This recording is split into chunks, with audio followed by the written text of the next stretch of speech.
Oras sa udyat, 12 minutos, makalipas ang alas 8 ng umaga.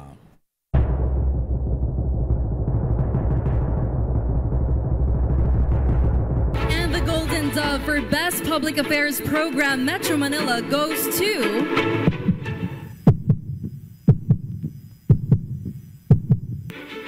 Damdaming Bayan, DZRH. Programang nakikinig, programang inaalam ang masasabi mo, programang magbibigay ng tama at totoo. Para tama ang alam mo, tara, usap tayo para malaman ang Damdaming Bayan. Live sa DZRH Radio, DZRH TV at DZRH Digital. DZRH Damdaming Bayan. Kasama sina Lakay Deo Macalma at Sister L Elaine Apit. DZRH Damdaming Bayan.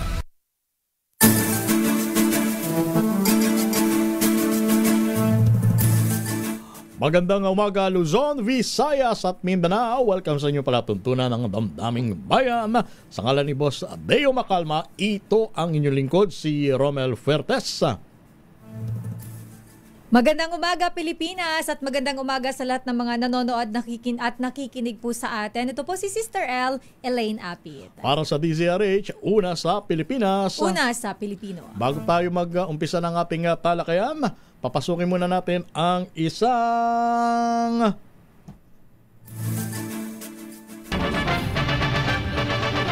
Flash Report. Flash Report! Nako, merong isang truck. Maria Josep, inararo ang ilang sasakyan sa sumulong highway sa Antipolo City sa Rizal. Alamin natin ang iba pang detalye, Edniel Parosa. Edniel! Romel at Sister L, inararo nga ng isang top truck itong hindi bababa sa tatlong sasakyan sa bahaging ito ng sumulong highway dito sa lungsod ng Antipolo. Ngayong umaga, patay sa unang report itong Barangay Santa Cruz Rescue na first responder dito sa insidente. Pakyat sa isang mall itong truck para magkarga sana ng buhangin. Nang mawala ng preno at pagkisalpukin itong isang kotse, isang motorsiklo at isa ring truck. Dalawa yung unconscious dito dahil sa impact na aksidente. Pati lang na itong motorcycle rider na pumailalim pa dito sa dump truck. Epekto ng aksidente, Romel at Sister L, tukod itong traffic sa sumulong highway, pakyat sa sentro ng Antipolo. Mula dito sa may bahagi ng Victory Oil Gas Station kung saan katapat lamang itong pagsalpok ng dump truck sa ilang sasakyan. Kaya abiso ng LGU, maghanap muna ng mga alternatibong ruta. Mga 2 oras na, may 2 oras na mula na mangyari itong insidente. At sa mga oras na ito ay hindi pa nagbabago itong daloy ng trapiko. Tayo magbabalik pa para sa iba pang follow-up report. Ako si Edniel Parosa na DZRH. Una sa Pilipinas, una sa Pilipino.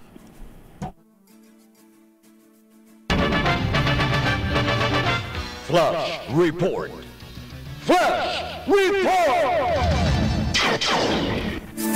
Maraming salamat, Edniel Parosas. Maria Josep, umaga-umaga, pambihirang aksidente yan. Kaya yung ating ang abiso natin sa ating mga kababayan, lalo na sa mga motorista, Lakay Romel, doble ingat. Tama. At wag masyadong nagmamadali. Kasi kapag ka nagmamadali ka, the more na nagmamadali ka, the more na prone ka sa aksidente. Lalo na ngayon na mayat-maya ang pag-ulan.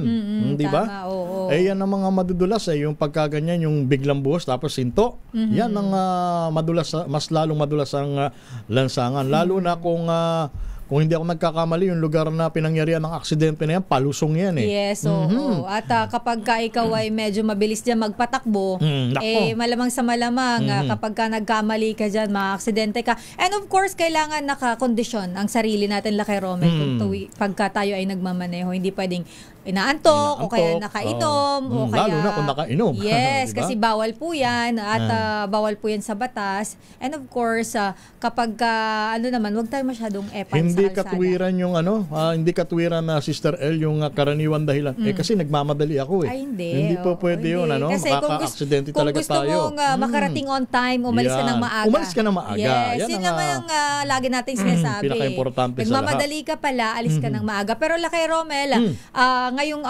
araw ay may mga ilang area dyan pala sa may Bacolod ang nakararanas ng pagbaha, epekto ng bagyong Verbena. Oo. At ang latest ng pag-asa, nananatili ang tropical cyclone winds signal number 1 sa ilang bahagi ng Luzon at Visayas.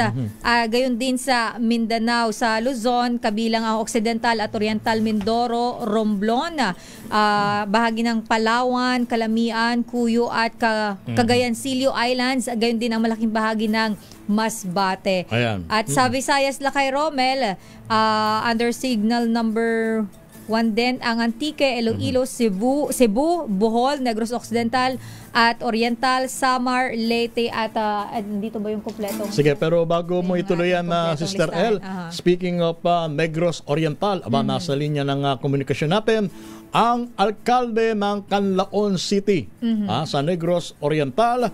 Magandang umaga po, Mayor Jose Chubasco Cardenas. Good morning, Mayor. Good Live po morning, kayo Mayor. sa DZRH with Romel Fuerte and Miss Elaine Apit. Mayor Cardenas ng Canlaon City sa Negros Oriental, para malaman natin kung ano ang naging epekto sa kanilang lugar nitong bagyong Verbena na ito, sapagkat batay dun sa mga nakakalap nating impormasyon, meron ng mga lugar na binaba sa area ng Bacolod at sa iba pang kalapit na lalawigan ng dyan sa may area ng Visayas sa region. Tsaka alam mo lang, Romel, kung maalala mo, ang Bulkang Canlaon Ayun ay nag-i-erupt. So, kapag malakas ang pag-ulan, ay ano ba yung nagiging sitwasyon doon sa kanilang lugar, lalo na ngayon? Kasi ako galing sa Albay, Lakay Romel, kapag bagyo minsan na sinasabayan ng paglabas ng halimbawa may tubig, lahar sa bulkan, apektado ang ating mga kababayan. Ayan. So alamin natin dyan sa Canlaon kung kumusta ba ang sitwasyon ngayong araw, dahil nga may ilang lugar na nakararanas. Sa katunayan, kahapon pa lamang ay naglabas na ng advisory or babala ang PBOX laban sa posibleng pagragasanga ng lahar mula sa Mayon Volcano at maging sa Bulkang Canlaon. Okay na si Mayor Cardenas? Sige, balikan na lang natin mamaya si Sige. Mayor Lakay Romel. Ituloy mo nga, Sister L, yung mga lugar na nasa ilalim ng signal number 1 ng bagyong Verbena. Yes, as of 8 a.m. po ito, ayon sa pag-asa, signal number 1, ulitin ko, Occidental Mindoro, Oriental Mindoro, Romblon, Northern at Central portions ng Palawan, Calamian, Cuyo, Cagayan Silio Islands, Masbate, Antique, Capiz, Iloilo, Guimaras, Negros Occidental, Negros Oriental, Siquijor, Cebu, Bohol, Samar, Eastern Samar, Biliran, Leyte, Southern Leyte, Dinagat Island, Surigao del Norte, Northern portion ng Surigao del Sur, Agusan del Norte, Northern portion ng Agusan del Sur, Camiguin, Misamis Oriental, Northern portion ng Misamis Occidental, at gayon din po ang Northern portion ng Zamboanga del Norte. Ayan, bagamat na signal number 1 pa lamang ang ipinataas ng pag-asa, sana hindi na tumaas pa sa signal number 1. 3 beses pa lang naglandfall itong bagyong Verbena na ito, ha.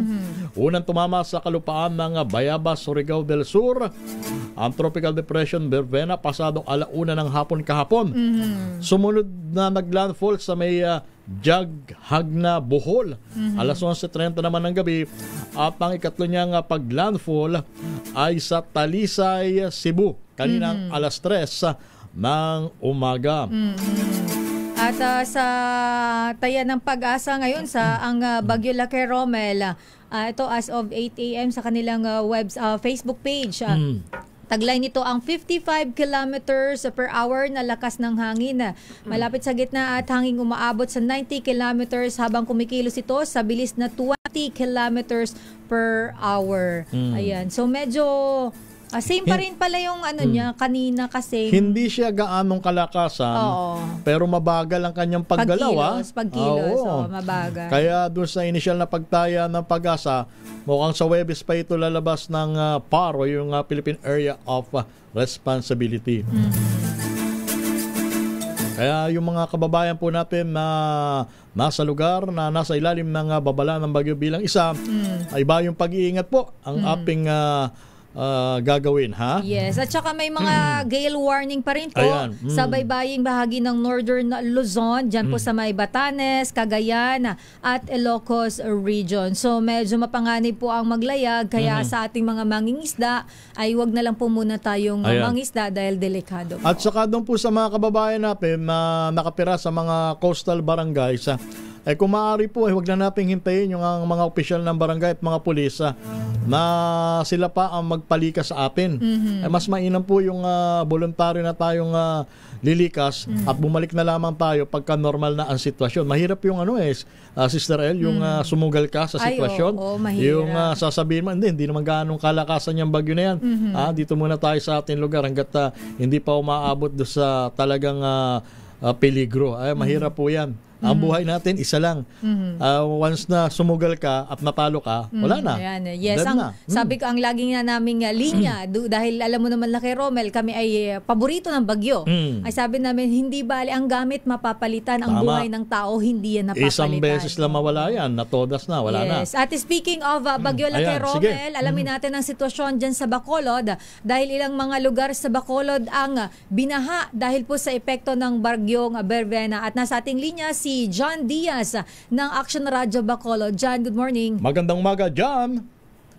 Magandang umaga po sa inyo dyan, Romel at saka Ma'am Elena. Patuloy pa rin ang malakas na pagulan sa kabuuan ng Negros Island region sa ngayon na nanatili rin sa ilalim ng Tropical Storm Signal number 1 ang kabuuan ng Negros Occidental. Ramdam dito ngayon ang napakalakas at walang tigil na pagulan at malakas na ihip ng hangin. Dahil dito halos ang kabuuan ng lungsod ng Bacolod ay nakararanas na ng pagbaha dahil sa wala rin tigil na pag-ulan. Dito sa area ng Lacson, sa Kabayasnan at sa Metro Bacolod ay nararanasan ngayon ang malakas na pag-ulan. Ganoon din ang pagbaha. Dahil dito, maraming mga residente ang stranded ngayon at hindi makadaan sa mga main streets ng Bacolod City dahil sa mataas na pagbaha. Napuntahan natin kanina ang Barangay Mandalagan dito sa norte ng Bacolod City kung saan ngayon ay hindi madaanan dahil sa mataas na tubig habang nilibo ngayon ng mga kabahayan ang lubog pa rin sa baha. Dito naman sa area ng Purok Mars, sakop ito ng Barangay Singtang Airport sa southern part ng Bacolod City,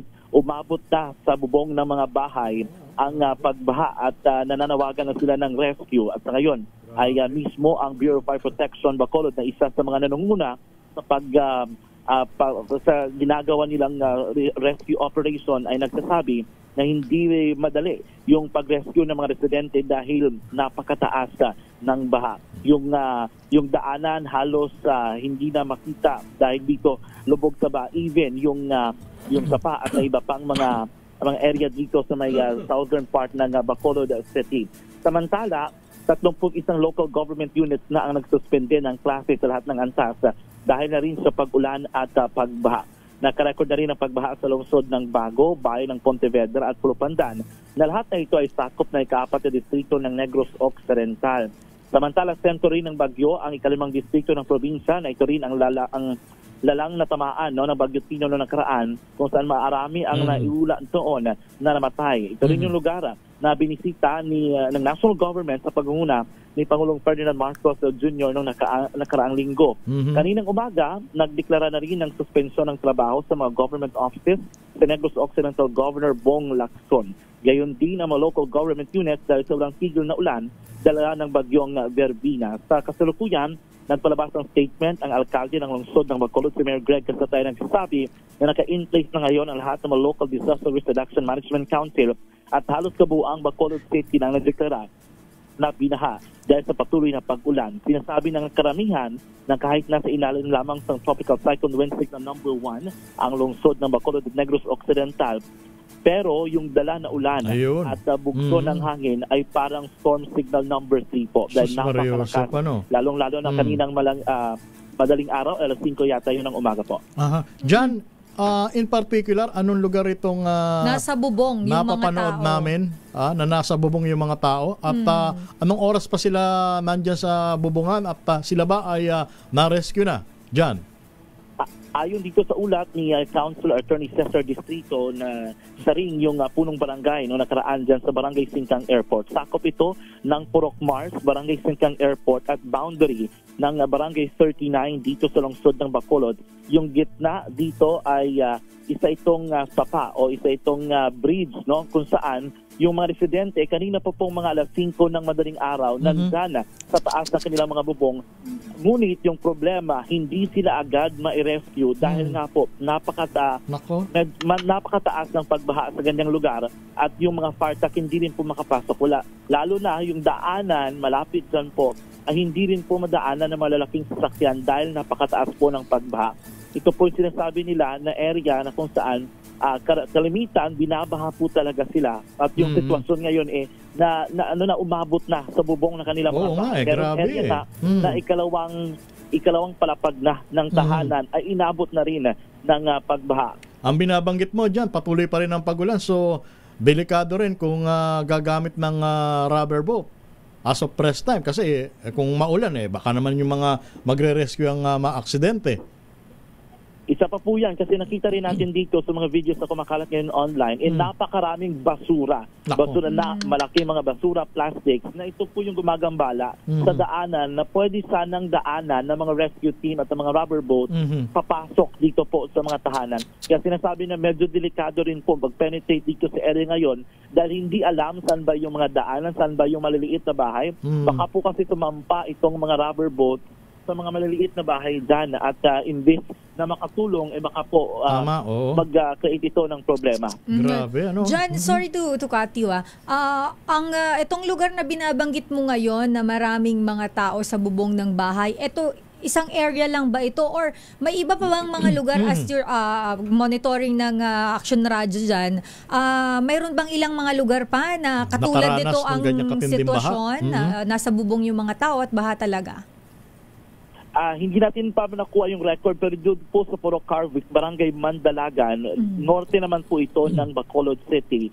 Yung napuntahan natin kanina, umabot na rin po sa bubong ng kanilang bahay yung pagbaha. So medyo marami-raming area ngayon dito, north at south, yung talagang lubog sa pagbaha. Yung problema nga lang doon po sa area ng Puro Carvic, karamihan sa mga bahay doon ay one story, wala pong ikalawang palapag ng tahanan. Kung kaya ginawa ng mga residente, imbis po na doon po sila mag-stay sa loob ng kanilang mga bahay. Nag-evacuate po sila. Wala po yung iba po na doon sa bubong ng kanilang mga bahay pero karamihan po sa kanila ay mas pinaiging mag-evacuate na lang dahil sa naranasan nila. Hindi naman po kasi sa pagbaha.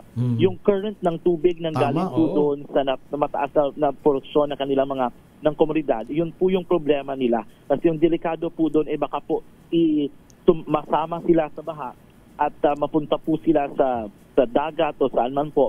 Kasi wala pong mga kahoy doon na pwede silang makahawak para po ma-safe yung kanilang mga sarili. Yun po yung delikado kanina. Kaya pinaigi nila na mag-evacuate na lang na mas maaga para maiwasan po yung disgrasya. Pero hindi ba naabisuhan yung iba nating mga residente dyan sa lugar na yan bago pa sumungit ang panahon na magsilikas na dyan? Or talagang hindi nila inakala na ganyan na magiging epekto? Babahain ng ganito. Yun po, no? Hindi, alam na po nila kasi yung area na ito, yung Puro Carvic, Barangay Mandalagan, paragi po itong binabaha, lalo na po pag malakas yung ulan. Ginawa na rin po kahapon yung preemptive evacuation ng local government unit ng Bacolod City. Laraang na po mga pamilya nag-evacuate. Pero yung mga area na ito, katulad ng Purok Mars, Barangay Sangkang Airport, kasi yung mentality nila sanay na po sila sa baha. Pero siguro hindi nila inaasahan na ganito kalala yung pag-ulan na nagdala ng napakataas ng pagbasa sa kanilang area. Kaya po yung iba, doon na po nakapunta sa second floor ng kanilang mga tahanan. Hindi lang po yun Singkang, Mandalagan. Meron pa pong area ng Barangay Teresa, doon po naman ito sa western part ng Bacolod City. Meron rin po dito sa eastern part ng Bacolod, lalo na po sa mga area na doon po nakastay sa gilid po ng mga malalaking mga bridges po dito. Meron pong area na naipasok lamang ngayon na balita na may ilang bahay na po ang inanod ng baha dito po naman sa area ng Barangay 28 sa Bacolod City. At meron pa isang bahay ngayon na nangangamba po, no, na anurin rin dahil nasa gilid po ng ilog at yung nangyari na mataas po itong ilog na ito. Pero dahil po sa pagbaha, dahil po sa patuloy na pag-ulan, inabot na po yung kabahayan at yung daanan, no, dito po sa may Barangay 28. Kung mamarapatin po natin yung area na ito, sige, please. na ito. sinasabi nila mga 15 feet po yung taas nito, pero inabot po siya ng baha ngayon. Even yung daanan po, no, yung sahig po ng tulay dyan po sa Barangay 28 dito sa Bacolod City. Pakiulit mo nga dyan uli yung mga lugar na nangangailangan ng kagyat na rescue operations dyan sa area ng Bacolod City. Meron po dito ngayon yung napasok po natin report is meron pong humihingi ng tulong sa may Poroca Mars, Barangay Singkang Airport, Bacolod City. May humingi rin po ng tulong diyan po sa may Barangay Tangob, Bacolod City. Meron rin po sa Purok Carvic, Barangay Mandalagan, Bacolod City. Panga Sigasco, Barangay Panoco. Ito po yung nagpapadala ng mensahe sa atin. Panga Sigasco, Barangay Panocoy, Purok Pag-asa, Barangay Tangob. Meron rin po sa Purok Coca-Cola, Barangay Mansilingan, Panga Tutong 1, Barangay Silisa, at Purok Somel 3, Barangay Bata. Meron rin po doon sa proper ng Barangay Singkang Airport, dito rin po sa lungsod ng Bacolod. Okay. Maraming salamat dyan. At Thank you, mamaya, John. Ingat kayo dyan. Mag-antabay pa tayo ng follow-up report from your end. Maraming salamat dyan at mag-ingat lagi, ha? Yes po. Mula dito sa Action Radio Bacolod, John Diaz. Mula sa Action Radio Bacolod. Naku, nakakalungkot naman talaga, no?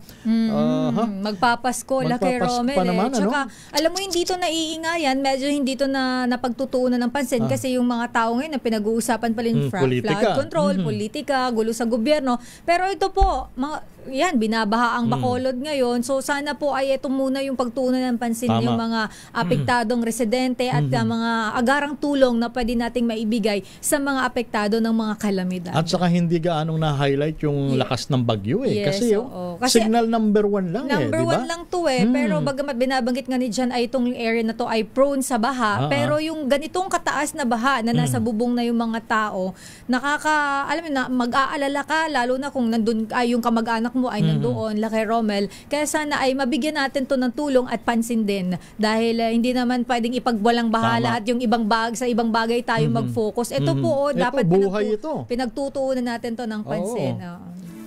Ang oras natin alas 8:34 ng umaga. Mamaya magbabalik pa tayo sa ibang balita at talakayan. Mamaya, Lucky Romel, abangan po ninyo may mga latest tayo mula dyan sa Senado. Dahil mukhang ang Attorney Harry Roque Lucky Romel at si Cassandra Ong dapat daw maibalik na yan dito sa bansa at harapin yung kanilang mga kaso. May kinalaman to sa issue ng Pogo. Tama. At kung may inyong maalala, last week lang, na-convict itong si dating Mayor Alice Guo dahil sa kasong human trafficking. May kinalaman din sa Pogo. Yes. Ayan. Alas 8:35 ng umaga. Ang oras na yan ay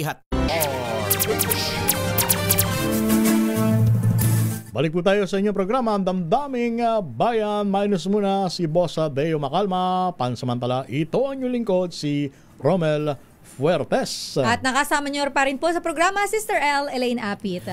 Labas tayo ng ating impilan, Sister L. Pakinggan natin ang... Sino? Puntahan natin si Miss Let. Mamaya na natin puntahan si Miss Let, Lucky Romel. Pero tuloy po ang ating talakayan dito sa ating programang Damdaming Bayan. Uy, Lucky Romel, bago pala natin, hindi ko muna palalagpasin ang pagkakataon na ka-monitor sa atin. Happy birthday sa aking pamangkin. Uy, happy birthday. Happy birthday. Maliit pa to, hindi to nakakaintindi masyado ng Tagalog. yung nanay ang nakatutok sa atin. Happy birthday, 4th birthday ng aking pamangkin, si Casifia Jack. Happy birthday. Tita loves you. Ayan. And shout out sa mga naghahanap po kay Lakay. Ang mayor po ng Star City ay meron lang importanteng inaasikaso ngayon, kaya po hindi natin siya nakakasama. Kasi Lakay Romel, marami yung naghahanap sa kanya eh. Sabi niya, ay bakit wala na naman si Lakay? Ito talaga si Lakay, hindi kasi nagpapaalam eh. At saka doon sa iba na nag-iisip na naman ng hindi maganda, ay tigil nyo yan ha. Kasi natandaan ko. Nung matagal na wala. Oo, ako rin ang pumalit. Kung ano-anong spekulasyon ng ang nababasa ko dito sa ating text line. Sabi daw lumipat na daw sila kay. Hindi po.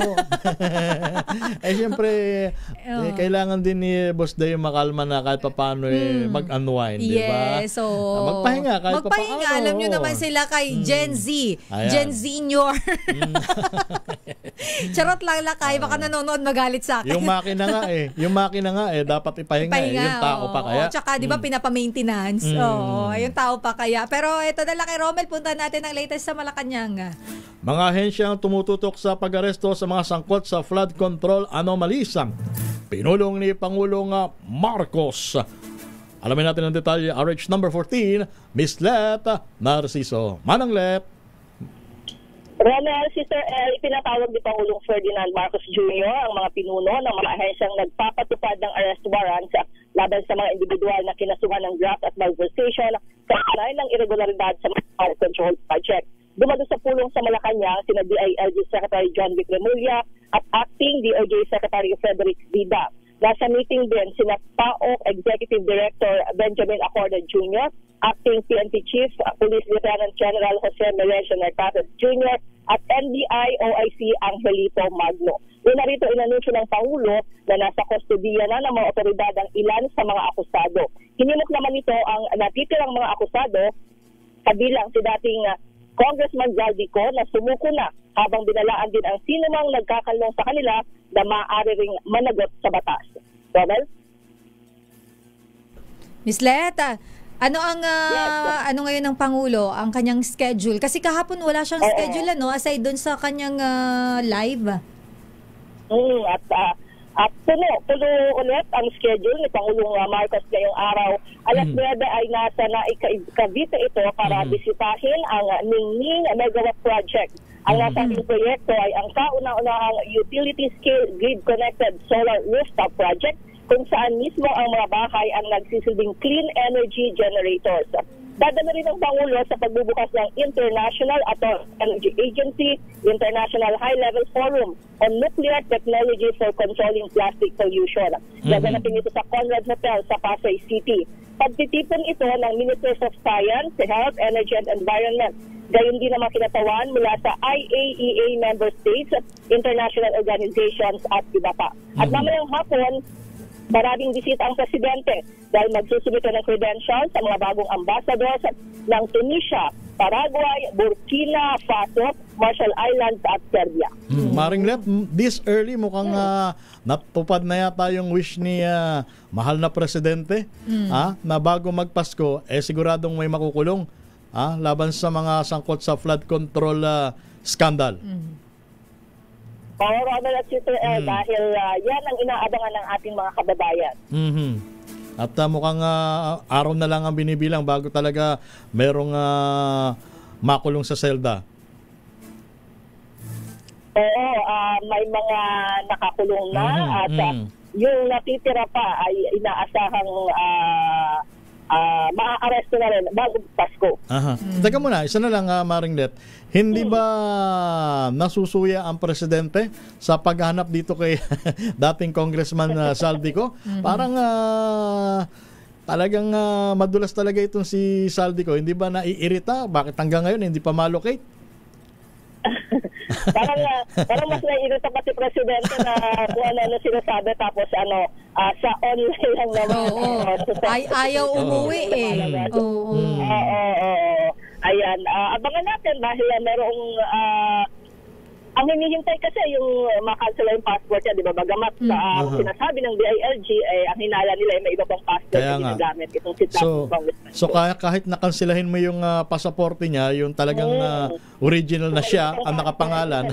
Dahil hirapan pa rin hanapin. Oo, dahil ibang pasaporte ang gamit niya. Kung totoo yung hinala ng DILG, na mukhang may iba pang passport. May iba pang passport at mukhang malakas ang tsansa na ganun nga yung nangyari. Kaya ito si dating Congressman Zaldico palipat-lipat na lang ng bansa.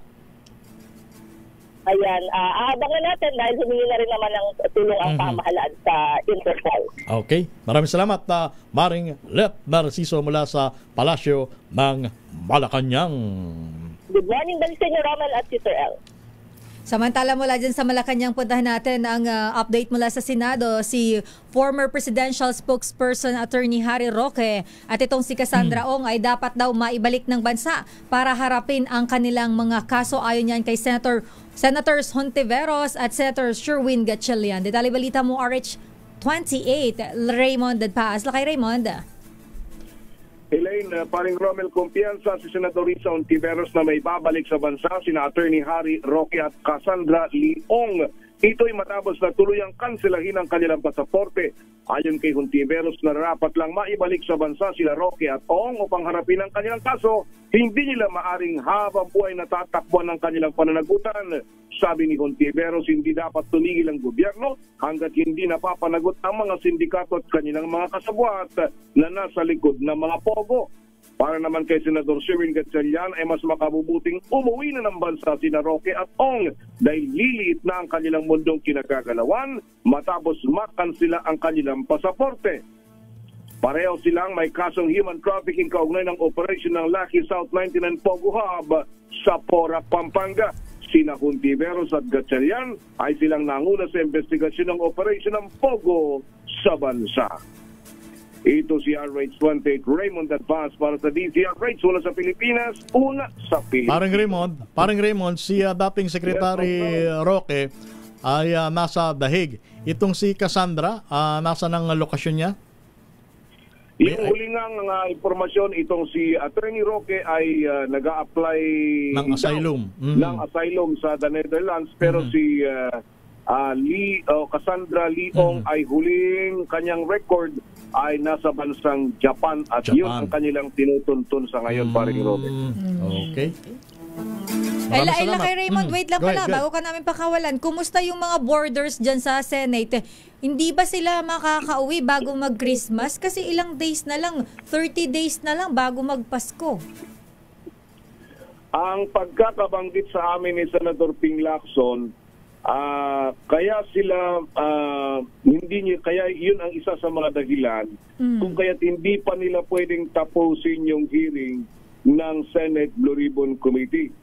Dahil kapag tinapos nila yun, obligado sila na palayain yung apat. Pero ang siste kasi kung dahil sa ngayon, wala pa silang warrant of arrest na nanggagaling sa korte. Yun ang kanilang hinihintay. So, ang gagawin nila, maglalabas ng partial report yung committee ng Senate Blue Ribbon. Pero under custody pa sila. Pero sa oras na meron silang warrant of arrest, ay ito turn over lang sila. Dahil nga doon sa pangamba na gaya ng ibang mga akusado, dahil mga bilyonaryo itong mga ito. Baka kapag pinakawalan sila na wala pa silang warrant of arrest ay baka umalis ng bansa at hindi na sila mahanap or mahanap man sila pero gaya ni Congressman Saldico ay magagastos ng malaki ang gobyerno. So ang plano nila is dito muna sila dahil wala naman sila magagawa dahil up to now ay existing pa yung contempt order sa kanila. Hintay paglabas ng warrant, ito turn over ng sila sa korte itong mga ito at bahala na kung saan sila maipadalang mga bilangguan. Yung apat, sina Curly Discaya, si Engineer Henry Alcantara, Bryce Hernandez at saka si JP Mendoza. Ayun, tama yun kasi baka mamaya kung saan pang bansa mapunta na naman yung mga yun. Mas mahirapan ng Pilipinas, di ba? Mahirap. Yun na nga, kaya yun ang isa sa mga pangamba nila dahil mga billionaire boys itong mga ito. Yung apat na yan, sa laki ba naman ng kanilang kinita doon sa mga flood control project dyan sa Bulacan. At si Ginong Curly Discaya, inamin naman yan na talagang bilyonaryo talaga sila. Silang mag-asawa ni Sara Discaya. At dahil nga bilyonaryo sila, paring Raymond, kayang-kaya nilang kumuha ng serbisyo ng pinakamagagaling na abogado sa ating bansa. Ayun, yun na lang ang gawin nila. Pag nagkaroon na actually may kaso naman na yung tatlo, pero wala, actually meron na silang kaso, pero wala pa silang mga warrant at yung warrant na yun ang hinihintay. So sumusunod sila doon sa timeline na paniniwala ng ombudsman, baka bago mag-December 15, malalabasan na ng warrant of arrest itong mga ito. Okay. Thank you, kay Raymond. Maraming salamat, paring Raymond. Ito ay dahil natapos yung budget hearing kanina ng 1:30 ng umaga, dahil tinapos nila yung budget ng DepEd, imbis na alas 10 ngayong umaga ay iniurong nila sa 1:00 ng hapon yung budget deliberation. Pero ang nakapila ngayon, yung press or Presidential Communications Office, ang Department of Foreign Affairs, DICT, at sa huling-huli, habang tayo ay matutulog na mamayang gabi, ay yung budget ng DPWH. Okay. Yun yung pila ngayong araw na ito sa Senate plenary deliberation para sa 2026 national budget. Ito si RH28, Raymond Paz para sa DCRH, una sa Pilipinas, una sa Pilipino. Maraming salamat, paring Raymond Dadpaas. Naku, nakalimutan ko itanong. Asa na ba si Senador Bato de la Rosa? Baka nasa lugar niya. Sana. Kasi nag-iikot yun ng mga nakaraan, lalo na yung sa mga binagyong lugar. Nag-iikot yun si Senator Bato. Pero kasi I'm not sure kung nandito just recently parang hindi siya tahimik ba? Hindi siya di ba? Hindi siya matuntun eh. Oo. Baka nagmumotor.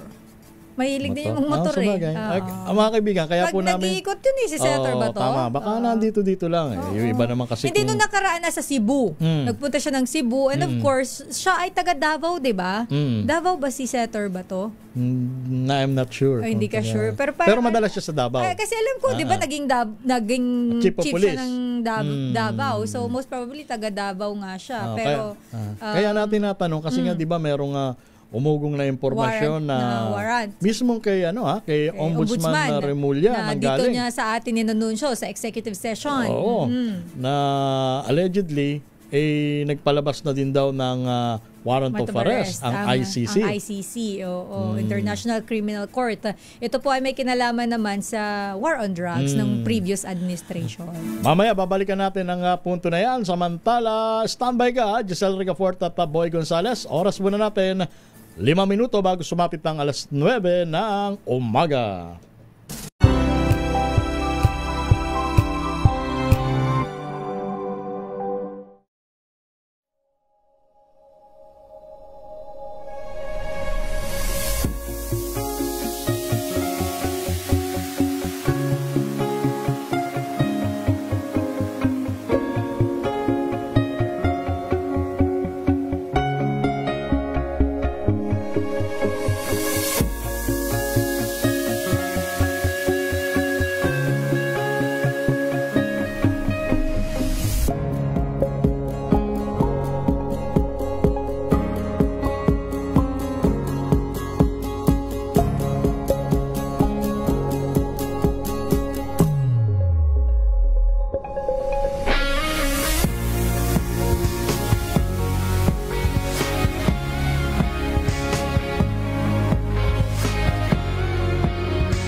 We've got you covered. From the hottest hits, exclusive interviews,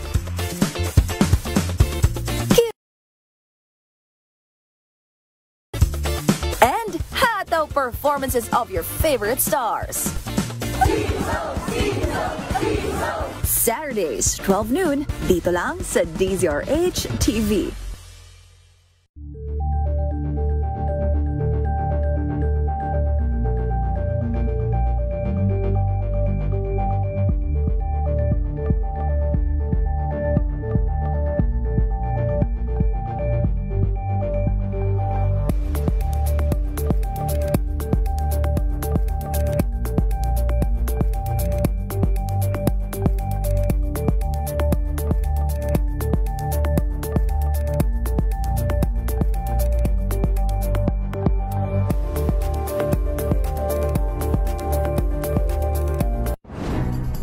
Good vibes ang hanap mo?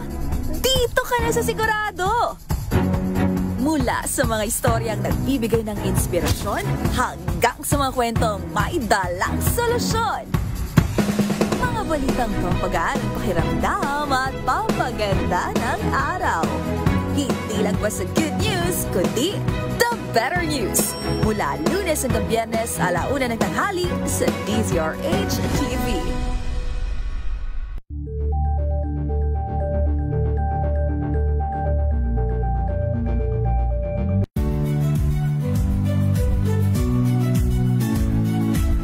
Magandang araw mga kaibigan. Ito po ang inyong balerina ng bayan, si Lisa Makuha Elizalde, na nag-aanyaya sa inyong samahan kami at ang aming mga espesyal na panauhin para sa kalahating oras ng masayang kwentuhan sa aming programang Art to Art, kung saan ang usapang sining at kultura ay para sa lahat. Huwag kaliligtaan, tuwing linggo, 3:30 ng hapon, dito lamang sa DZRH Radio, DZRH TV, at via online streaming. Buwan ng Nobyembre. Ilang araw na lang, Sister Nako, El, ang bago ating, sumapit ang Pasko. Nako, sa mga ninong at tinang dyan, i-ready nyo na ang inyong mga pamasko dahil 30 days na lang po 30 days na lang. Merry Christmas Ayun. na, Laki Romel. Isipin mo yun, di ba? Parang sabi ko nga, parang kailan lang yung Tama. countdown natin dito sa ating istasyon ay 100 plus days. Ngayon, 30 days na lang, ayan nagdadalaga. Oo. Tatawid na naman tayo sa panibagong taon. Yes, 2026. Na obviously, itong taon na to talagang Ang bigat. ang bigat tanggapin. Ang bigat. Di ba? Napakaraming suliranin na kinaharap ang ating bansa. Yes. So, marami tayong, actually, may kalamidad. Mayroon tayong problema sa korupsyon. Tama. Na, actually, Laki Romel, ang korupsyon matagal na yan eh. Mas lumala lang ng lumala. Diba? Kasi natutukan ng gusto. Yes. At Ayun. saka, siguro yung mga buwaya, dati kasi Laki Romel, di ba? Aminado naman tayo, ang korupsyon nag-exist yan, hindi mo yan maalis eh. Kahit wag tayong, sabi nga nila, wag kang magpaka-ipokrita, di ba? Mayroon yan eh. Pero ngayon, naging ganid, garapal. Di ba? Tama yung sabi mo. Huwag tayo maging ipokrito. Ang katiwalian, from barangay up to national level yan. Yes, merong actually nangyayari at merong talagang nangyayaring ayuda nakawan ng pondo. Laki Romel, ayuda na nga lang na napakaliit eh. Babawasan pa sa barangay level, di ba? Barangay level barangay lang level yan. At totoo yan. Sa mga viewers at listeners natin, I'm sure mag-agree sila. Ang tindi ng corruption kahit sa grassroots na sa pinakamababang level. Ang katwiran ng iba naman na magagaling mag-isip, hindi tayo mapapansin kasi nandito tayo sa baba. Hindi ba? Ganun ang mindset ng ilan sa mga ewan ko. Malayo naman tayo, hindi tayo magiging pasok sa national issue. Meron pang nag-iisip ng ewan ko kung anong klaseng pag-iisip. Pabayaan mo na. Yung nasa taas nga grabe ang nakawan tayo tingi-tingilan tayo rito. Diba? Ay, nako. Ang malaki po ay nagsisimula sa maliit. Diba? Kung maliit ka pa lang magnanakaw ka na, baka pagtanda mo hindi ka lang magnanakaw. Kaya nga, walang pinagkaiba kung ikaw ay mangungupit ng pa-10 piso. Pag yan ay nakagisnan mo hanggang sa pagtanda mo, pagdating mo ng edad 50, baka naman yung sentimos na ninanakaw mo nung bata ka pa, milyon na. Baka nga bilyon pa. Ayun nako, Mario Sepo. Sige, papasukin natin na Sister El. May report si Boy Gonzales. Punta natin ang lungsod ng Maynila. Alam mo, Laki Romel, na babanggit mo ang 2026. At tuwing January ay alam na natin ang tradisyon sa lungsod ng Maynila, traslasyon. Traslasyon ng itim na Nazareno. At alamin natin, dahil ang lungsod ng Maynila ay nag-walkthrough na sila, Laki Romel. Nag-umpisa na, ha? Yes, para sa traslasyon 2025. Alamin natin ang detalye mula. 2025 o 2026 na? 2026. So, January 9, kung hindi ako magkakamali. Oo, alamin natin ang detalye mula kay RH29. Boy Gonzales, Boy. Boy, magandang umaga. Sister Ella Lakaya Romel, nagsagawa nga ng walkthrough ang pamunuan ng Minor Basilica at Pambansang Dambana ni Jesus Nazareno o Quiapo Church bilang paghahanda sa trastasyon para sa kapistahan ng Jesus Nazareno sa darating na January 9, 2026. Mula Quirino Grandstand ay sinimulan ng grupo ang paglalakad na dumaan sa kaparehong ruta ng trastasyon noong nakalipas na taon hanggang sa Quiapo Church. Ayon kay Alex Irasga, ang technical advisor ng Quiapo Church, sa layunin ng walkthrough na matiyak ang maayos at ligtas na daraanan na posisyon at matukoy ang mga posibleng sagabal sa ruta tulad ng sirang kalsada na nadaanan namin kanina dito sa Carlos Palanca, kanto ng malapit sa Ayala Bridge. Mga nakalaylay na kable, nakalabas na yero o tolda at mga sangang nakaharang sa dadaanan ng andas. Matapos ang inspeksyon, ipapadala ng pamunuan ng simbahan ng report sa mga kinaukulang ahensya ng gobyerno at sa lokal na pamahalaan ng Maynila upang may sagawa ang kinakailangang clearing operation. Inaasahan ng Quiapo Church na dadagsa ang milyon-milyong deboto sa kapistahan na kasabay nito nanawagan ng simbahan na huwag iugnay ang posisyon sa anumang usaping pamumulitika at makiisa sa mga patakarang ipatutupad para sa kaligtasan ng lahat. Ayon naman sa Manila Police District, ngayon pa lamang inihanan nila ang lahat ng kinakailangang hakbang bukod pa sa mahigpit na seguridad na kanilang ilalatag sa araw ng traslasyon. Ito si Boy Gonzales para sa Lisa Arizona sa Pilipinas, una sa Pilipino. Boy. Yes, this early, gaano kadami ang inaasahang tao na lalahok sa tradisyonal na traslasyon sa Enero na susunod na taon? Taon-taon yan, sabi ng pamunuan ng simbahan at ng Manila Police District, inaabot siya ng milyon. Okay. Katao. Yan mula dyan sa pagsimula ng paghanda pa lang, mga siguro nasa January 1. Yan yung mga simula pa lang yan, marami na nasisimba dito sa simbahan ng Quiapo. Yan yung paghahanda nila. Nilakad namin, Laki Romel, bagamat umuulan, kasama namin yung mga opisyal ng Manila Police District. Pinagpas namin yung kahaba ng Burgos. Sabi nyo, bawat lugar kasi may mga segment. Halimbawa, may segment 1 at segment 9. Ang maliit na kalsada dyan sa Maria Paternal at Carter dyan sa Quiapo, yan yung medyo maliit na pinag-uusapan nila at pinag-uusapan ng mga otoridad yung dadaanan para malaman nila kung ano yung magiging problema pagdating sa... Boy, mapupil kita sandali, Boy. Babalikan kita, Boy. Promise, babalikan kita. Sandali lang ito. Sapagkat nasa linya ng komunikasyon ang alkalde ng Bacolod City sapagkat sila ay nagsasagawa ng rescue operation sa mga residenteng nasa mabababang lugar at dumadanas na matinding pagbaha dahil dito sa bagyong Berbena. Mayor Greg Gelvosa Gasapaya, magandang umaga po. Kamusta na po ang sitwasyon niyo dyan sa Bacolod City? Good morning. Yes, sir. Good morning. Good morning. Magandang umaga sa ating mga tagapakinig. Kasalukuyan po kayo nagsasagawa ng operasyon sa mga lugar na matimbing binaha sa inyong lungsod, Mayor? Yeah, that's correct. Since nag-start yung pagdaan ng lakas na ulan kahapon ng hapon hanggang kagabi, and then early this morning at sa kasalukuyan, ongoing yung mga evacuation and then yung rescue efforts na ginagawa ng Bacolod, ng lungsod ng Bacolod, saka yung mga volunteer groups namin. At this time, we have about 4,910 individuals na sa evacuation center. Meaning ito yung preemptive evacuation kahapon, gabi, at saka early this morning. And then may mga ibang naiwan sa mga bahay nila na nasa gilid ng mga rivers na yun yung humingi ng rescue at this time. So ongoing yung rescue efforts na nagawa namin. Yung lahat ng major riverways ng Bacolod, medyo ano na siya, yung level mataas.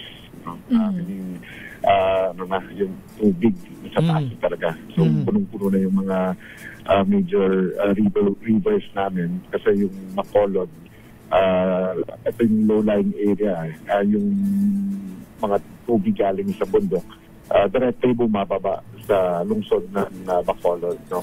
But so far, ito yung situation namin ngayon.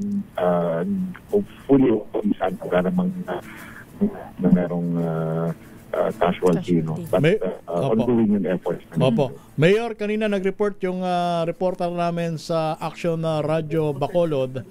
Meron siyang ipinadala na video ng mga kababayan natin dyan sa syudad na nasa bubong pa ng kanilang mga kabahayan. Kamusta na po sila? Sila po ba ay na-rescue na? May iba pa na ongoing yung rescue. Kasi ito sila natin before 6 a.m. No, na kung pwede lumisan na para hindi na maput risk yung buhay, no? But ayaw, then at around 7:30 nung tumaas na masyado yung tubig, doon na umakyat na sila sa mga bubong nila. But ongoing yung efforts, no, together with the volunteers na doon sa mga areas na yun. Mayor, as of now po, wala pa naman po tayong naitatalang casualty. Sana wala naman pong maitala, no? Pero nabanggit po ninyo, marami yung apektado, more than 4,000 plus individuals. As of now po, sa Bacolod City, percentage po ng lugar na nakalubog sa baha, gaano po kalaki yung damage na nitong pagbaha? Yung in terms of percentage, yung major riverways namin, ano talaga, meaning what major riverways namin mataas na. Streets, siguro safe to say, sa mga major streets namin, may mga impassable roads kami na 6 ata or 7. Dahil itong mga impassable areas, malapit to sa rivers, So yung drainage nito, hindi na makababa yung mga outfall sa river, no? May mga areas naman na medyo layo-layo ng konti sa mga rivers, but low-lying. So safe to say na medyo malaki-laking percentage ng mga roads namin are meron pang tubig, no? But in terms of the entire land area of Bacolod, hindi naman ganun kalaki talaga yung lumubog sa baha. As of press time po ba, Mayor, tumataas pa po ba ang tubig baha? Lalo na dyan sa mga lugar na itinuturing na flood-prone area? May mga areas na we have critical areas. 1, 2, 5, 7 critical areas. Ito yung mga major riverways namin. So, basta pag malapit ka sa major areas ito na critical, doon yung tubig ba pumapasok. Meaning instead na yung tubig diretso ng river, palabas ng sea, ocean, bumabalik sa lupa, bumabalik sa mga bahay, kaya yun dumadaan doon. Okay. Sige po, Mayor, may katanungan pa kay Mayor Gasataya, Elaine? Okay na ko, Laki Romel. Pero yung sa mga, sorry po, last on my end na pala. Mayor, yung pagdating sa evacuation centers po, kumusta po yung ating mga kababayan na kasalukuyang nananatili sa evacuation centers? Mayroon naman po tayo mga sapat na supply para po matugunan yung kanila pong pang-araw-araw na pangangailangan habang ito po, ilang lugar na dyan sa Bacolod ang lubog sa baha. Yes. We have mga automatic naman na mga pagkain, relief goods, family food packs na binibigay sa mga nasa evacuation center. Dahil just I think a week ago, 2 weeks ago lang, dinaanan kami ng 2 bagyo din eh. Yes, opo. Medyo kahit papaano, yung mga evacuation centers ready na naman. No?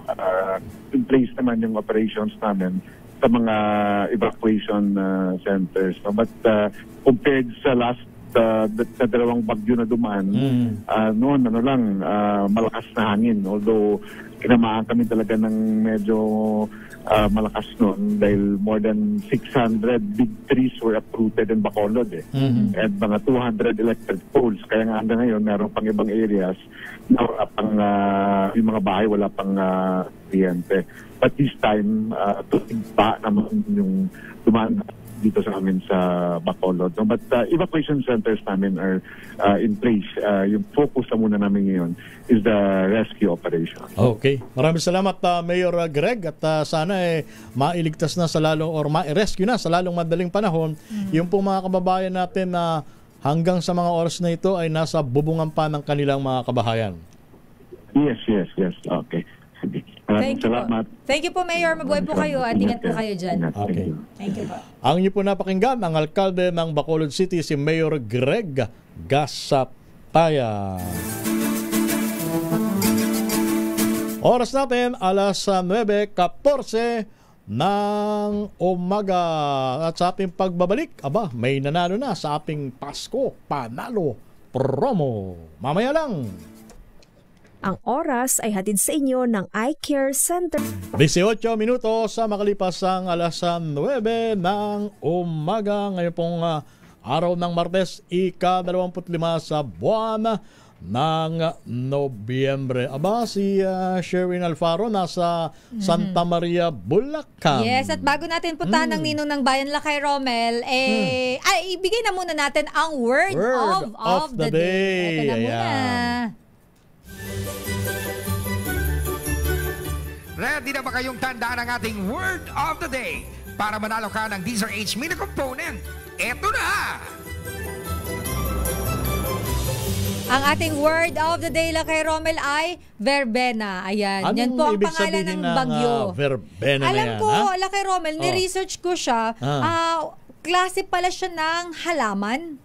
Yung verbena. Pagka sinearch mo siya, kasi sabi ko, ano ba yun? Parang unique yung pangalan ng ating bagyo. Pero yung verbena pala ay siya, bright citrusy at mayroon siyang herbal scent na para siyang ang bulaklak niya ay kulay purple. Ang sabi naman nung nakapanayam namin nila kay Ray Sibayan kahapon, ang verbena daw ay tumutukoy sa kulay. Lilac. Ayun nga, purple. Ayun. Yes, yan yung ito yung kulay niya, Laki Romel. Ayun, purple niya. At mabango pala daw to kasi halaman siya. May pagka lemony and zesty ang kanyang amoy. Ayan. Kayo mga estudyante, pagka halimbawa na-encounter niyo yung salita na yan, na word na yan, na verbena, alam niyo na kung ano ang ibig sabihin. Yes. So pwede mo rin palang sabihin pagka nakasuot ka ng purple or sabi mo nga lilac. Verbena. Ang kulay pala ng suot mong damit lilac. Ayun. Wow, verbena. Verbena. Nakakairita, maipilit lang. At ang ating ninong ng bayan na Lakay Romel ay nandyan sa Barangay Pulong, Buhangin, Santa Maria, Bulacan. Para sa ating Pasko Panalo Promo dahil meron na tayong winner. Tumutok sa DZRH at manalo ng instant 1,000 pesos sa Pasko Panalo Malakas Promo kasama ang Pride Detergent. Eto na ang ang ninong ng bayan, Ninong Sherwin. Yes, si Sir El at Lakay Romel, nako, napakalakas pa rin ng ulan dito sa barangay Pulong Buhangin. Dito yan sa Bulacan at makikita mo naman na basang-basa, wet na wet ang kalsada ngayon. Pabugso-bugso ang ulan na Sherwin? Pabugso-bugso? Oo, pabugso-bugso yung lakas, pero dire-diretso yung tikatik. Nako. Kanina pa hindi tumitigil mula madaling araw, mga alas 4 nang dumating tayo dito sa bahagi ng Santa Maria, Bulacan. Ganyan na nga yung lagay ng panahon na apakapangit. Ang pangit-pangit. Ubod ng pangit ng panahon. Talagang pinagdiinan mo, ha? Grabe yung pangit. Pangit ng panahon ngayon. Kaya naman, kahit ang pangit ang panahon, pagagandahin natin. Pagandahin mo. Pagandahin mo yan. Ating winner. Eto si Tatay. Tatay, magandang umaga. Magandang umaga po. Ano ginagawa niyo po sa cellphone niyo? Nag-i-scatter ba kayo? Nag-i-scatter yata si Tatay. Hindi naman. Hindi daw siya nag-i-scatter. Hindi naman. Nanonood si Tatay. Opo. Nanonood kayo. Ano pinanonood niyo? Ito po, sa DCRH po. DCRH ang pinanonood niyo sa kanyang cellphone. Dahil paborito niyong announcer. Sino paborito niyong announcer? Si Dede Calma po. No? Sila kay Deo. Ayan. Sila kay Deo Makalma. Palaging Dede Calma. Deo Makalma. Yung ating paborito announcer. Dahil paborito yung announcer, Tatay, pangalan niyo po? Ako pa? Opo. Hindi, pangalan ko po. Pangalan niyo po. Baka may katabi. Pangalan ko pa. Pangalan ko pa. Opo, yes, Tatay. Pangalan po na katabi po ninyo. Yan. Pangalan niyo po. Hindi ko alam eh. Pangalan niyo. Pangalan niyo po? Pangalan ko po, Danilo Toquero po. Ayun, Si Tatay Danilo Toquero. Yan, si Tatay Danilo Toquero na mahilig sumubaybay palagi sa DCRH. Dahil paborito mo si Deo Makalma.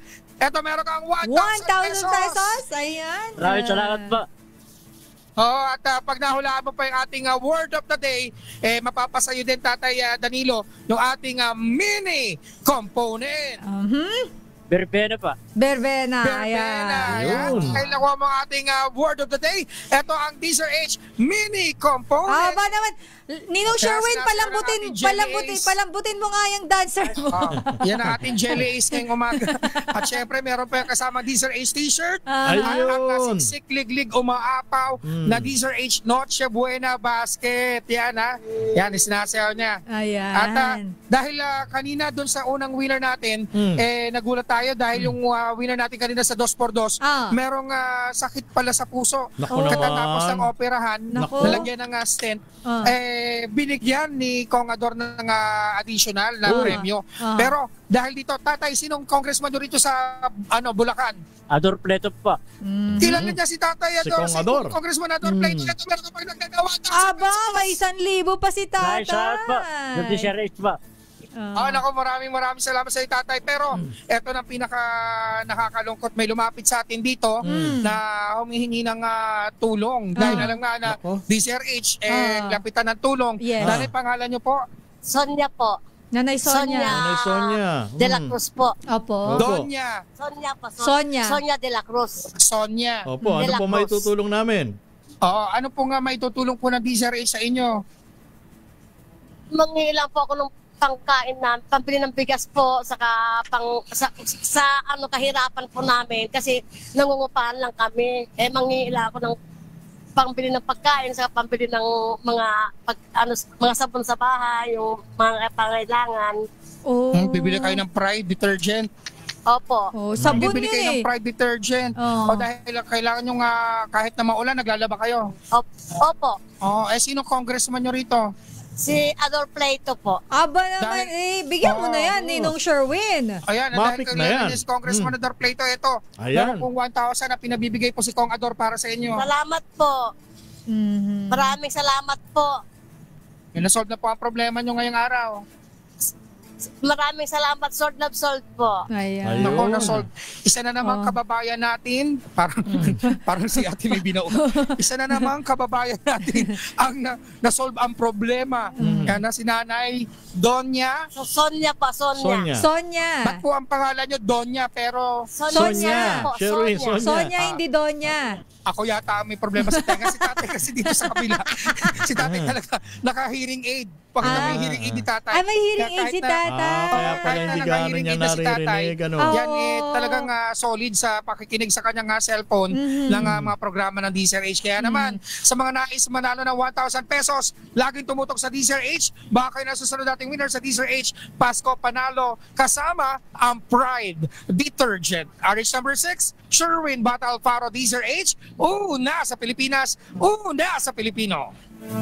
Maraming salamat, Sherwin Alfaro. At bago tayo magtuloy-tuloy sa ating flash report muna tayo. Meron tayong Flash Report. Flash Report! Nako, merong 7 ang patay sa bakbakan sa Matalam, Cotabato Province. At naroon natin kasamang si RH number 19, Paring June. Di makutak, Paring June. Parang Ramel, Sister L, 7 katao na pawang miyembro ng SEMA-MLF faction at ng MILF ang napatay sa isang enkwentro kaugnay sa land conflict sa boundary ng Kidapawan City at Matalam, Cotabato Province. Ngayong umaga, nasa 20 to 40 pamilya ang lumika sa bahagi ng Barangay Estado, Matalam, Cotabato Province habang kasalukuyang nakantabay ang 2 tangke kasama ng tropa ng 602nd Infantry Brigade sa area led by 602nd Infantry Brigade Commander Brigadier General Ricky Bunayog. Habang sa Kidapawan City area naman, naroon din ang 1102nd Troops na nakaantabay bilang preventive measures. Sa tanong natin sa kinaukulan kung anong grupo ang nakainkwentro ng MNLF-MILF group, at sagot ay ongoing pamano ang investigation sa naturang insidente. Pagunitan na nagsimula ang palitan ng putok kahapon mula sa 2 panig may kugnayan umano sa awayan sa lupa. Ang ibang detalye, makasunod na detalye ating iniintay wala sa 602nd Brigade sa may Carmena, Cotabato Province, Paring Romel and Sister L. Okay, maraming salamat, Paring June. RH19, June Di Makutak, DZRH, una sa Pilipinas, una sa Pilipino. Maraming salamat, Paring June Di Makutak sa iyong Flash Report. Flash Report! Standby, Manang Milky Rigunal. Standby, Edniel Parosa. Oras muna natin, alas 9:28 ng umaga. Ang oras na yan ay hatid sa...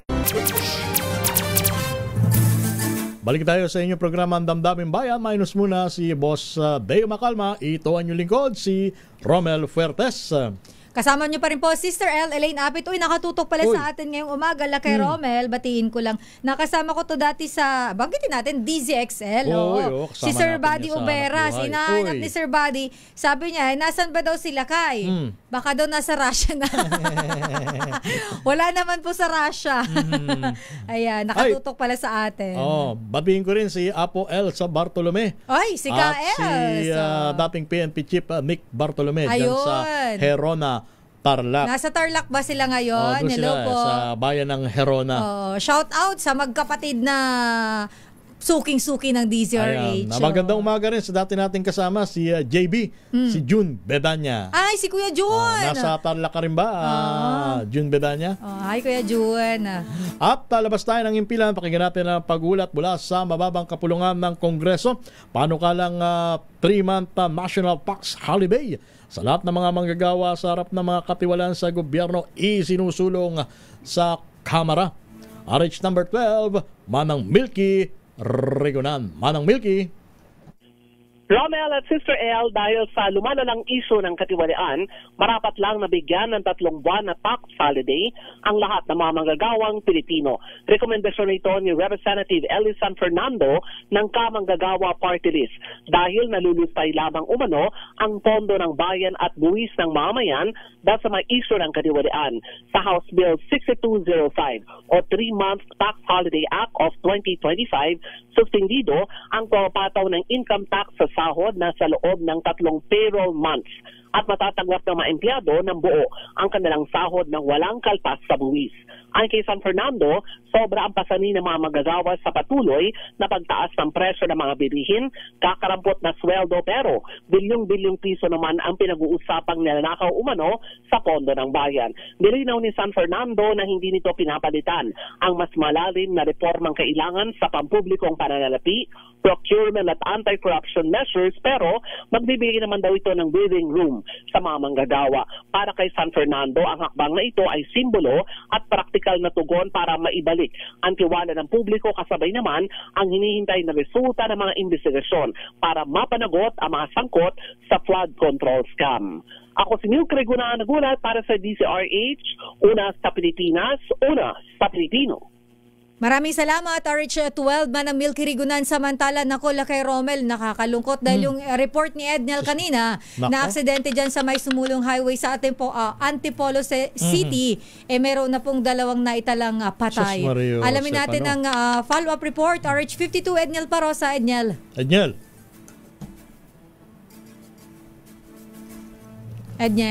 Edniel Parosa. Balikan na lang natin maya-maya si Edniel. Lakay Romel, mukhang naputol yung kanyang linya. Yung pong i-report ni Edniel ay follow-up doon sa nangyaring aksidente sa Sumulong Highway. Yung truck na ng Araro. Yes, mga ilang pang sasakyan na batay sa pinakahuling impormasyon ay humantong sa 2 ang nasawi. Oo, at nako, mukhang hindi lang 2 pero wala pa pong confirmation, pero mukhang more than 2 ang nasawi dito, Lakay Romel, pero we need to confirm the info. Pero ito nga, nako, nakakalungkot dahil kung makikita mo yung mga mamay, ipakita natin kanina siguro yung merong mga video, initial photo si Edniel. Ito, may mga video na tayo, Lakay Romel, ngayon. Merong isang katao na nasa ilalim pumailalim sa truck. Tatlong sasakyan yung inararo nito, Lakay Romel, at of course, nakakatakot, may mga nadamay at may nasawi nga po dito sa aksidenteng ito. Babalikan natin maya-maya si Edniel, Lakay Romel. Kung totoo man, sana hindi na madagdagan ang casualties. Yes, so nakakaano, Lakay Romel, kasi kung makikita mo yung mga yung video natin, talagang makikita mo itong truck na may hinugot sa ilalim, Lakay Romel. Ito na nakikita natin sa video. Mukhang napailalim. Baka pwede natin maipakita yung ilang video na hindi naman ganun ka-gory ka. I-blurred na lang natin yung mga pero wala naman tayo nakikita. Okay na si Edniel Parosa? Punta na si Edniel. Okay, RH52, Edniel Parosa. Edniel. Kalunos-lunos sa Sister El at Lakay Romel, itong sinapit ng ilang mga motorista dito sa bahagi ng highway ng Sumulong dito sa lungsod ng Antipolo, sapagkat 2 na itong kumpirmadong patay, habang isa pa yung walang malay na sinusubukang hugutin mula sa pagkakaipit matapos niyang araruin ng dump truck. Itong 5 pang sakyan sa bahagi ito ng Barangay Santa Cruz. 5 rin ang kabuang nasaktan sa insidente, pero idineklarang dead on arrival. Yung unang lalaking pahinantin na itong sumalpok na truck na unang dinala sa ospital. So doon sa 5, 2 na dyan ang kumpirmadong nasawi. Naiwan dito, Mr. El at Romel, sa yuti ng uso ng truck, yung driver mismo ng kasali. Ganun din yung binabalik ko kanina sa inyo sa una nating report. At mahuhugot lamang ay kasap na nga sa kadabilasan ngayong mga oras na ito. Ito lang basta may Romel at Sister. Go ahead. Hindi lang basta may deklarang patay itong natitira. Pangatlo ito kung sakali. Sapagkat kailangan ng medical personnel na magsabi rito. Pero conscious na eh. At kanina, actually, noong una nating report, ay nagre-respond pa raw ito. Sister El at Romel. Ano yan, lalaki o babae, Edniel? Puro lalaki. Lakay Romel at Sister El. Itong pangatlo na maya-maya ay baka may deklara na rin patay. Kanina kausap pa raw ito at nakaka-respond. Pero hindi na ngayon sumasagot at wala ng galaw. Wala ng pagkilos. Ang inala nitong mga tauhan ay talagang naubusan na ng dugo. Dahil kung makikita niyo ating video. Nasa ilalim pa rin siya ng truck? Oo, nandun pa rin siya sa, hindi pa rin mahugot doon, mahugot mula sa pagkakaipit? Yung nasa ilalim, 2 yung naipit eh. Yung driver ng truck, sa nguso, yun yung binabanggit natin na kanina conscious pa. Pero ngayon ay wala nang paggalaw. Yung naipit naman sa ilalim o yung pumailalim na motorcycle rider ay yan yung pangalawang idineklarang patay. At binasok na sa kadaberbag. Nahugot na rin, pasado alas 9 ng umaga. Lakay Romel at Sister El. Itong pangatlo na hindi pa may deklarang officially dead ay sinusubukan pa rin hugutin sa mga oras na ito. gaya ng una nating report, dalawa pala itong truck na bumabaybay dito sa Sumulong Highway. Magkasama sila isang kumpanya o isang amo. Yung nasa likod na truck na may kargang o magkakarga sana ng buhangin, ito yung nawala ng preno. Kaya ang ginawa nitong truck na nasa unahan niya, na kanyang kasama, para sana i-lessen yung impact ng wala ng preno, ay nagpabangga na siya sa likuran. Hinarang niya puwetan niya.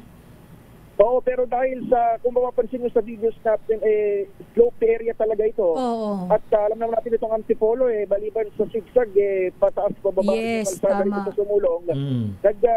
Sumadsad pa rin, nagdire-diretso doon sa gasolinahan sa tapat, sa kaliwa, sa kabilang lane. At doon na sinalpok yung mga pasalubong na sasakyan. Kasama na yung isang kotse, isang SUV Everest nito, at isang motorsiklo. Ito nga yung mayroong rider na nasawi kasama dito sa insidente. Nangyari ito pasado alas 6 na umaga, higit na 3 oras na mula na mangyari itong aksidente, pero sa mga oras na ito ay ganito pa rin yung sitwasyon sa bahagi ito, kanto ng actually border ng Barangay de la Paz at Barangay Santa Cruz sa Sumulong Highway. Kaya doon sa mga motorista natin, paakyat man kayo o pababa dito sa banggaling doon sa pinakasentro ng Antipolo, ay asahan nyo na yung bahagyang pagbagal sa daloy ng traffic, sapagkat maliban ay patuloy pa lang ngayon din itong ulan at madilim ang kalangitan dito sa bahagi ito ng lalawigan ng Ako pa rin si Edniel Parrosa, Leader H, Unang Pilipinas, una sa Pilipino. Maraming salamat Edniel Parrosa. Nakakalunos naman yung ganyang pangyayari. Grabe yung laki, Romel. No? Sinubukan palang iharang ng isang truck yung kasamahan niya na magkakarga ng buhangin. Pero syempre may impact yun dahil pababa, pasulong. So nabangga nila yung dun sa may gasoline station na nagresulta sa pagkaararo dun sa sasakyan at nakamotor. Nako. Ingat po tayo. Ingat tayo sa atin. At saka magdasal po tayo palagi. Kapag bumabiyahe, prayers. Lagi talaga tayo magdadasal. Bago tayo lumabas ng bahay, magdasal tayo. At saka, hindi lang pagdarasal, doble ingat din la kay Romel. At maging tayo, yung hindi lang sa pagdadrive mo, maging alerto ka sa paligid mo. Ayan. Kasi hindi mo alam yung mga kapwa motorista mo. At ang aksidente, maaari po yung mangyari anumang oras. Ayan. Teka muna, meron ulit tayong Flash Report. Flash Report! Si Congressman Arjo Atayde. Ayan. Ng Quezon City. Oo. Eto na, Lakay Romel, dumating siya dyan sa ICI para sa kanyang hiling na executive session. Tungkol ito, Lakay Romel, sa issue ng flood control projects. At mukhang ang kongresista ay naging emotional. Alamin natin ang detalye, RH15. Giselle Ricafort. Giselle, napaluha ba si Congressman Arjo Atayde? Lakay, Sister L, dumating na rito sa tanggapan ng Independent Commission sa Taguig City si Congressman Arjo Atayde para humiling sa pagdinig o para humarap sa pagdinig ng komisyon. Mag-aalas 9:40 ngayong umaga nang dumating dito sa ICI si Atayde na naging emosyonal habang tinatanong siya ng mga mamamahayag kanina.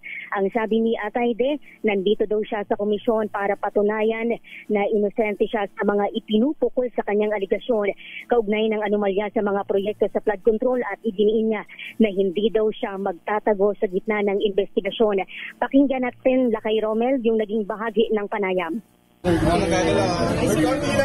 Sir, any statement, sir, para sa pagharap niya sa ICI ngayon? Good morning po, sir. Again, before the ICI, I volunteered po. I think about 30 weeks ago, I wrote a letter para po ma-fast track po po proseso. I'm sure everyone wants an answer as well. I told the people I'll answer at the proper form at the proper time. And this is it po. I also have my affidavit. And I'm ready to answer po. I'll lay the cards on the table. Facts lang po. I don't want to invalidate the feelings of people towards the gravity of the situation if I deny. So I had to gather all the evidence, backing the allegations against me to prove my innocence. Sir, what's the reason of executive session? What's the reason? They asked me before the guidelines of live streaming came out. They asked me because as I said, I volunteered I think about 2 weeks ago when I wrote the letter. And they asked either live stream or not. And in respect to the commission, they asked naman po. Pero sir, why executive session? Anong reason? Yung sa father po ninyo, yung sabi yung father niyo yung tumatanggap on your behalf. Yes po. Again, it's all hearsay po, sir. Kasi until now, as I said, baka mas mabuti po bago po magturo, bigay po muna sa akin yung ebidensya laban sa akin. Because up to this point, since September 8, they haven't even given out anything against me or my father. You know, and my father is also willing to go through the investigation. Wala po kami tinatago, hindi ako magtatago, hindi ako iiwas, hindi ako lilipad ng ibang bansa. I am here to thoroughly go through the investigation to fight for my innocence po. And Sige, we'll do it. Excuse. Lakay Romel, wala pang tugon yung Independent Commission sa media, maging si Congressman Atayde, na ilang beses na tinanong din ng mga mamamahayag kung ano yung kanilang naging batayan o dahilan sa pagpayag ng executive session. Sa dulo ng panayam, Lakay Romel, makikita nyo na naging emosyonal yung kongresista na pinigil lamang yung kanyang mga luha at inigil din ang kanyang mga staff na magpatuloy sa kanyang pagbibigay pa ng mga pahayag at idiniretso na doon sa loob ng Independent Commission para nga sa pagsalang niya sa isang executive session.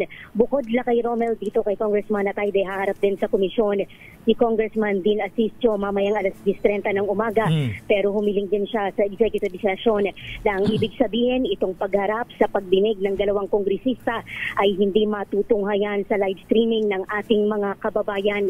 Matatandaan na idinawit si Atayde at Asistio na mag-asawang diskaya sa ikatlong pagdinig ng Senate Blue Ribbon Committee kaugnay nga ng anomalya sa mga proyekto sa flood control. Tumanggap di umano yung dalawa at ilan pang mga lawmakers ng kickback, bagay na kapwa naman nila pinabulaanan sa mga nauna na rin nila na inilabas na pahayag. Sa salaysay ng Diskaya Couple, patas daw nilang naipapanalo yung mga kontrata sa bidding ng gobyerno, pero nang makilala daw yung St. Gerald Construction, unti-unti nang nagsilapitan yung mga district engineer, yung mga regional director ng DPWH, gayon din yung mga chief of staff ng mga mambabatas. Ito si Giselle Ricafort para sa DZRH, una sa Pilipinas, una sa Pilipino. Maraming salamat, Miss Giselle Ricafort. So yan, dumalo si Congressman Arjo Atayde sa pagdinig ng ICI, pero sa pamagitan ng executive session. Ibig sabihin closed door ang gagawing pagtatanong sa kanya ng panel. Baka kasi doon sila makakapagbunyag, makakapaglabas ng mga nalalaman nila, Lakay Romel, or kung ano man yung gusto niyang sabihin. At mamayang hapon ay nakatakda rin magtungo sa ICI.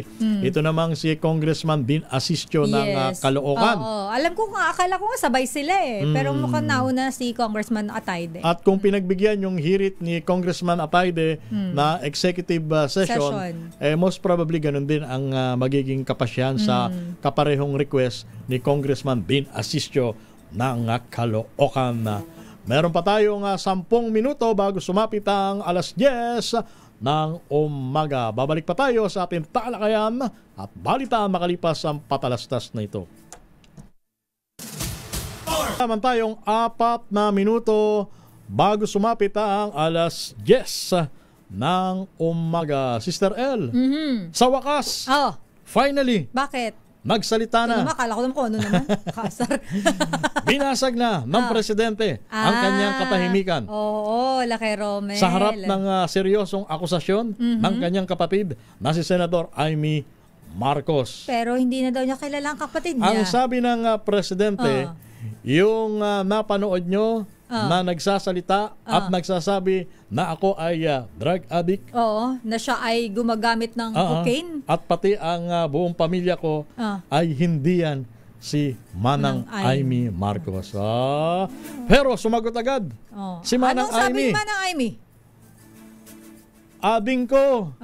Abing ko, kunana. Shock ni manang mo. Mamati ka. Ang ibig sabihin. Ang ibig sabihin. Kapatid. Bonget, ako to. Ang ate mo, maniwala ka sa akin. Sabi niya, Bongbong, ako to. Kung ano-ano nakikita mo, ading, patunayang mali ako. Gusto kong mali ako, sabi niya. Pero kidding aside, ang binabanggit ni Senator Amy Marcos, sana mali nga yung kanyang sinabi. Parang medyo rhetorical, medyo malalim yung... pero, nabanggit niya na in public So, damage has been done. Oo nga. Pero nakakalungkot lang Romel talaga. Kasi alam mo, magkapatid, syempre may mga kapatid tayo. Parang ang hirap. Mahirap. Kapatid mo yun At sinabi mo, yung matinding akusasyon sa harap ng publiko. Ng mamamayang Pilipino na kay Romel, nationwide. Hindi ba't meron tayong kasabihan na blood is thicker than water? But not in politics. Ayun ang nakakalungkot. Malungkot, pero sana diba parang maging maayos pa rin. Sa isang banda, doon naman sa mga nagsasabi na okay lang yan sa ginawa ni Senator Amy Marcos sapagkat ang kanyang pinatutungkulan hindi basta-basta, hindi ordinaryong tao. So, kahit papaano, ang paliwanag ng mga sumasang-ayon sa ginawa ni Manang Amy Marcos, since siya ang presidente, kailangan nasa ayos ang lahat. Pati ang pag-iisip, of course, para makapag-desisyon ng maayos din. Doon naman sa mga umaalma, hindi tumututo or ni Senator Amy, ang binabanggit naman, hindi ba pwedeng i-resolve nyo yan within your family nang sa ganon, hindi naman kayo kahiya-hiya sa publiko. Actually, may kanya-kanyang damdaming bayan dyan. Kaya nga binalansin natin kasi baka mamaya, kampi kayo kay Marcos, kampi kayo kay Senator Amy Marcos. Hindi po, doon po tayo sa gitna. Actually, ako nalungkot lang ako. Siyempre, ang kinakalungkot ko lang doon is yung magkapatid kasi sila. Yun yung una ko agad na, ang sakit lang kung ikaw yung kapatid, diba? Pero, on the other hand, may reason din siguro si Senator Amy. Of course, ang Pangulo, hindi din naman natin, siyempre, matindi ang aligasyon sa kanya, kay Romel. At isa pa sa pinaka-apektado sa lahat, of course, yung nanay nila. Si former First Lady Imelda Marcos. Ano kaya nararamdaman ni isang nanay? Ng isang nanay na nakikita mo yung dalawa mong anak magbabangayan sa harap ng publiko? Nagbababag. Hindi ba? Nakakalungkot talaga. At ano ang masasabihin ng ibang bansa sa atin?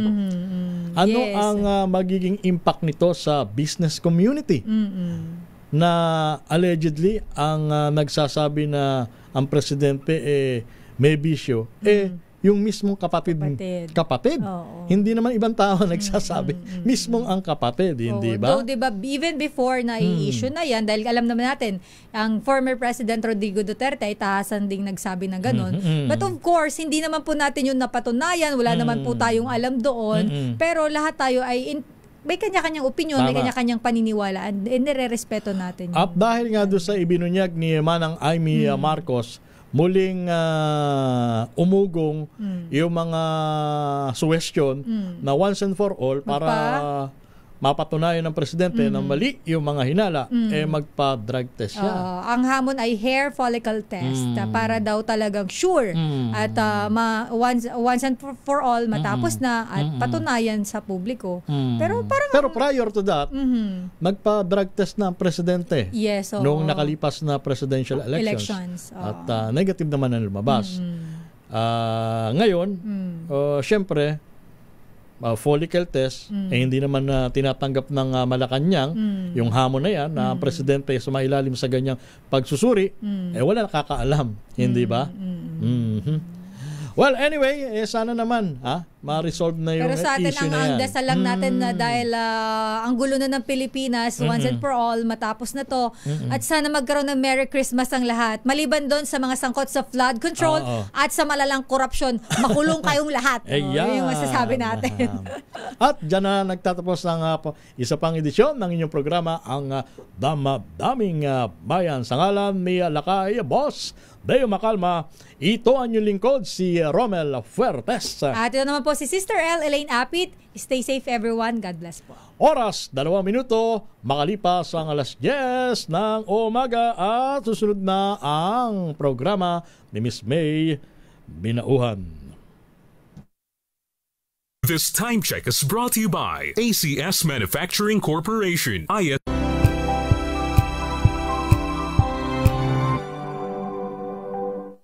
Araw-araw, iba't ibang mga bagay na dapat pagtagumpayan. Ang subok kong partner ay MX3 Capsule. Research-based na tested and proven. Helps avoid pain discomfort. Iwas-iwas sa sakit. Kailangan lang na long-term ang pag-inom 2 capsules araw-araw. Kasabay ng proper diet and exercise. I am able to make it with the right partner. MX3, dito ako bilib! Mahalagang paalala, ang MX3 Capsule ay hindi gamot at hindi dapat gamitin panggamot sa anumang uri ng sakit. Wow, ang saya! Isang barangay na labada? Puro mancha pa! Goodbye, pahinga! Mommy, isang laba lang yan sa Pride Bar Blue. May powerful stain-away enzymes na malupit sa dumit mancha. At di masakit sa kamay. Isang laba lang yan! Hello, pahinga! Healthy Minute, hatid sa inyo ng MX3. Hi, this is Dr. Edwin Bien. O yung iba dyan, baka nag-cheat day ka na naman. Baka papunta na naman kayo sa Eat All You Can. Marami nga sa inyo dyan sasabihin, kakainin ko to. Kahit matamis, total, umiinom naman ako ng gamot. Alam po ninyo, napakataas na ng estatistiko ng nagkakaroon ng sakit na diabetes dito sa ating bansa. Sinasabi na halos 8 hanggang 10% ng mga Pilipino. Baka mamaya, isa na kayo doon at hindi nyo lang nalalaman ito. Ang pagkakaroon ng diabetes ay marami.